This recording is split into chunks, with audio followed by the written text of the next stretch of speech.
This is a personal finance book that I didn't really enjoy. So you're probably wondering why am I talking about it? Like, okay, that's odd. Yeah. The reason I'm bringing it up is because you might really like it. I want you to know it exists, and I want you to get it for free at your local public library. Okay. If you want to buy it, it's $22. Um, but I typically like to check books out because if I don't like them, I can just return them. And if Sure. I really like them, I guess I can buy them. Yeah, that makes sense. So there's so many personal finance books. I've read quite a few of them, Yeah. but this one just didn't resonate with me. It's called Feel Good Finance. It's about, and then it says, untangle your relationship with money for better mental, emotional, and financial well being. Yeah, it sounds good. Yeah, definitely. And I might have really liked this book 20 years ago, let's say. Sure. So it's just not for me right now. Okay. So this book, though, I liked. And you might not like it. That's what's funny about this. You might be like, well, you like that. That's a terrible book. It's The Five Types of Wealth, written by a guy named Sahil Bloom. And on top, he talks about time, social, mental, physical, and financial. So it's not just about money, it's about other aspects of our life to make us feel rich, if you will.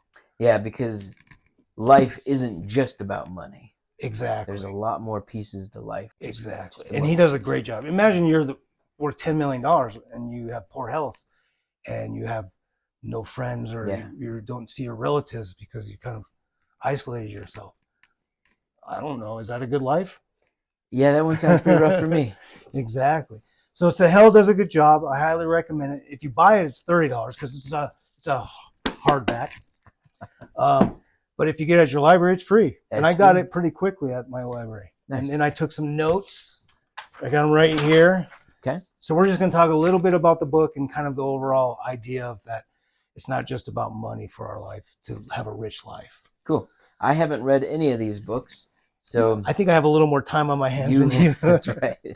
Take it from here and tell me what I should be reading and why I should be reading it. Well, it was a good book because he talks about his own life at the beginning. Okay. About how he was really doing well financially, had a really nice job in California. He bumped into a friend and they were chatting. He said, oh, how's the things going? Blah, blah, blah. And I'm paraphrasing the story, obviously. Sure. And he said, so how often do you see your dad? And he's like, oh, about once a year because he's from the East Coast. Sahil grew up in the East Coast. He's like, oh, really? So you're going to see your dad about 15 more times before he dies. Like, just blunt like that. And it really caught Sahil off guard. Yeah. Yeah. And he's like, holy cow, you're right. I'm kind of neglecting not seeing my dad and other family members too. So him and his wife talked about this. And long story short, they decided to move back east so they could be closer to family because they valued a rich life. For their rich life, it was being around more family again. I guess this is the way I kind of interpret it. I think that's great. I mean, once again, if that's the priority for him, for you, for whatever, then you make those sacrifices and you make those decisions. And I believe Sahel's probably in his 30s. He's on some YouTube videos. You can look him up. He's big into health too, working out because he knows that's part of his rich life and having a good full life. He makes you think because he has us imagine what it will be like when we're 80 years old. Nice.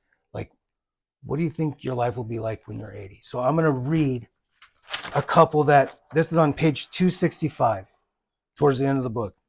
So again, he likes to think about his future self and trying to make good decisions now so he's happy with being when he's 80. He says, if you continue your current daily actions, will you be dancing or sitting?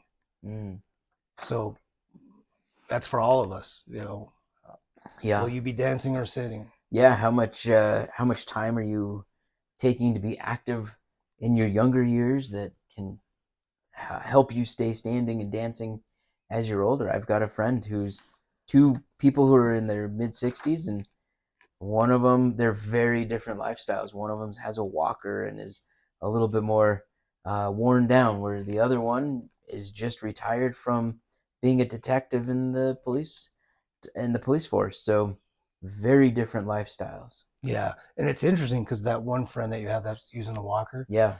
I don't know him obviously, but maybe it was lifestyle choices in his 20s, 30s, 40s that got him there.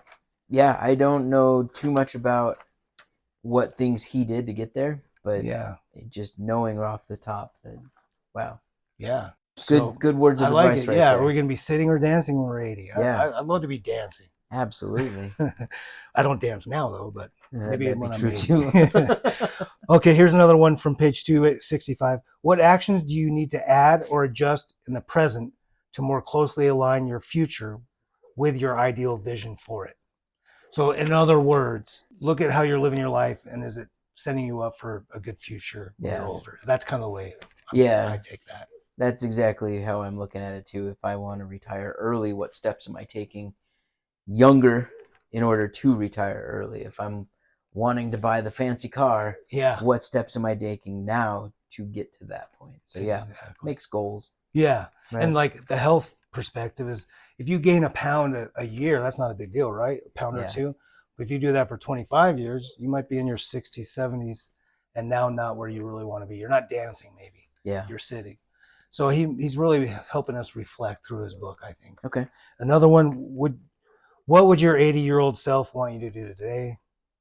That's kind of an obvious one Mm-hmm. that we've heard said different ways. Absolutely. How many times have you heard, what would you tell your younger self, right? And oh, this is information. So yeah, I get that. I understand that part. And then he ends like what I'll end with. He interviewed people throughout the book too, and he talked to an 80-year-old, and he owned up. He said, "I do regret that I drank too much when I was in my working years, and I wasn't exercising very much at all.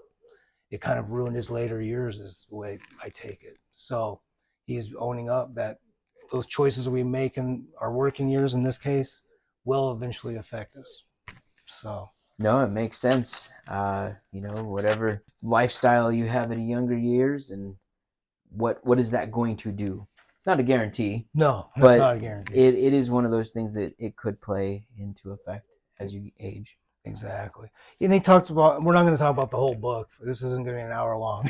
Hold on tight, grab the popcorn. Yeah, exactly. But the time one's interesting because I know people that give up things to work 50, 60 hours a week to make a bunch of money. Yeah. They've given up experiences, maybe skip some family things because they're so worried about making all this money, I guess. Are they going to regret that if they live to 80 looking back? Yeah, you might not have that close, tight-knit relationship with your family when you're older because you didn't build it while you were younger. Right. I have one person in my life that left the state and is living somewhere else, making a lot more money, but I think he's missing out on his relationships a lot. So I don't know. I can't speak for him. Maybe it'll work out for him, but we only have so much time. We want to spend it wisely. Absolutely.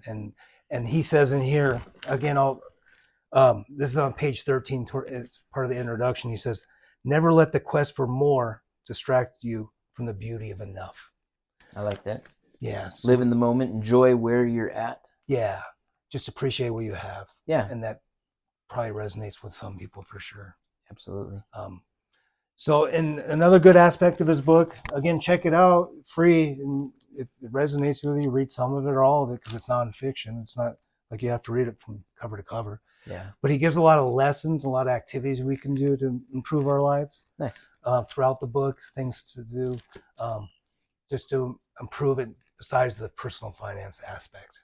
Cool. He doesn't have a chapter on money, though, and I'm not even going to talk about what he has to say because we do enough of that. Right. He does a good job with it, though. But I like that he takes a look at our overall life and how we can live a rich life. So. Cool. Well, you got me intrigued. Maybe I'll go to the library once I know it's returned. Yeah, exactly. And go check them out. Yeah, this is $52 worth of books that I saved. Yeah, and you might say, "Oh, he's cheap." That $52. After I do this for a few books, me and my wife have nice weekends with that. Yep. We have fun with that savings, I promise. That's right. So the concerts and other things we do, it's because I don't buy every book I come across that seems good.